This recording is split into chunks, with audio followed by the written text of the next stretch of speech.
गरुड़ पुराण श्रवण का फल। श्री भगवान ने कहा, हे ताक्षक, इस प्रकार मैंने ओ द्रव्य देही कृत्यों के विषय में सब कुछ कह दिया। मरणासोच में 10 दिन के अंदर इसे सुनकर व्यक्ति सभी पापों से मुक्त हो जाता है।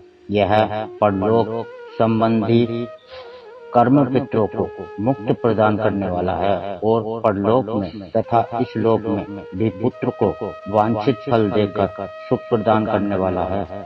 जो नास्तिक अधम व्यक्ति प्रेत का यह ओ द्रव्य देही कर्म नहीं करते, उनका जल सुरा के समान अपेय है।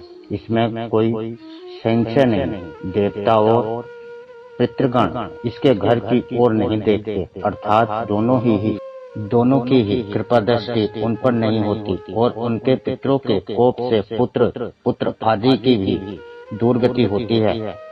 प्रेत क्रिया के बिना ब्राह्मण, क्षत्रिय, वैश्य, शूद्र और इतर जनों की भी चांडाल के समान जानना चाहिए। जो इस पुण्य प्रद प्रेत कल्प को सुनता और सुनाता है, वे दोनों ही पाप से मुक्त होकर दुर्गति को नहीं प्राप्त होते।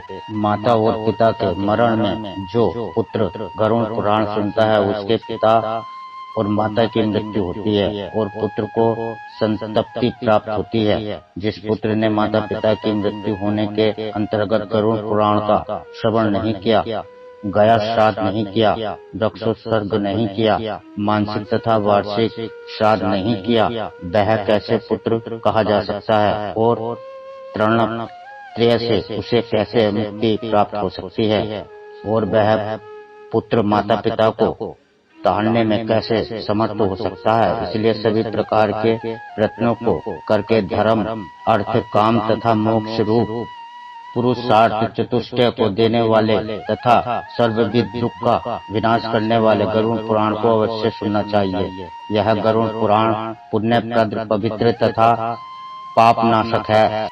सुनने वाले की कामनाओं को पूर्ण करने वाला है, अतः सदा ही सुनना चाहिए। इस पुराण को सुनकर ब्राह्मण विद्या प्राप्त करता है, क्षत्रिय पृथ्वी प्राप्त करता है, वैश्य धन प्राप्त करता है और शूद्र पातकों से शुद्ध हो जाता है। इस गरुड़ पुराण को सुनकर सुनने वाले आचार्य को पूर्वोक्त शय्या, दान आदि संपूर्ण दान देने चाहिए, अन्यथा इसका श्रवण फलदायक नहीं होता। पहले पुराण की पूजा करनी चाहिए, तद निरंतर वस्त्र, अलंकार, गोदान और दक्षिणा आदि देकर आदर पूर्वक वाचक की पूजा करनी चाहिए। प्रचुर पुष्प फूल की प्राप्ति के लिए प्रभूत अन्न, स्वर्ण और भूमि दान के द्वारा श्रद्धा भक्ति पूर्वक वाचक की पूजा करनी चाहिए। वाचक की पूजा से ही मेरी पूजा हो जाती है, इसमें संशय नहीं, और वाचक के संतुष्ट होने पर मैं भी संतुष्ट हो जाता हूँ, इसमें भी कोई संशय नहीं। इस प्रकार गरुड़ पुराण के श्रवण का फल संपूर्ण हुआ। इस प्रकार गरुड़ पुराण शारद्वार संपूर्ण हुआ।